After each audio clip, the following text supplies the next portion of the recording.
J'ai fait une série de vidéos sur des personnages masculins non problématiques dans les films, séries et dessins animés. Et plusieurs personnes m'ont demandé « Qu'est-ce que t'entends par non problématique ?» Je vais t'expliquer.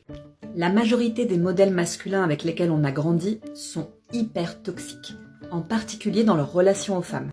Les bad boys des séries pour ados et des comédies romantiques, les pseudo-nice guys qui, sous couvert de romantisme, se permettent des trucs ultra problématiques. Même les personnages de nerds sont souvent soit des misogynes, soit des harceleurs. Or, de nombreuses études ont montré que la fiction et les médias qu'on consomme ont un énorme impact sur notre conception du monde et des relations. Les garçons apprennent que pour être un homme, il faut insister, harceler, maltraiter les femmes. Et nous, on apprend que si un garçon est méchant ou violent avec nous, c'est qu'il est amoureux. Du coup, pour contrebalancer tout ça, j'ai voulu montrer des contre-exemples.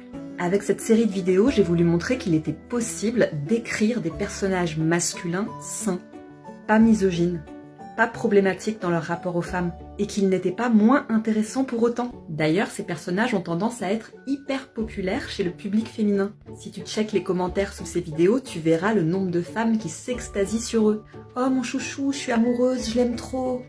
Parce qu'en fait, les hommes respectueux, à l'écoute, généreux, fiables, intelligents, capables de se remettre en question et d'évoluer, c'est très sexy.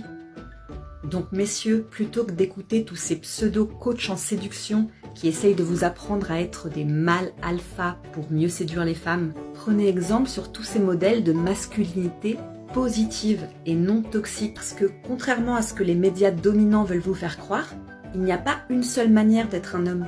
Il n'y a pas une, mais des masculinités. Vous êtes libre de l'exprimer comme vous le souhaitez et sans forcément être toxique.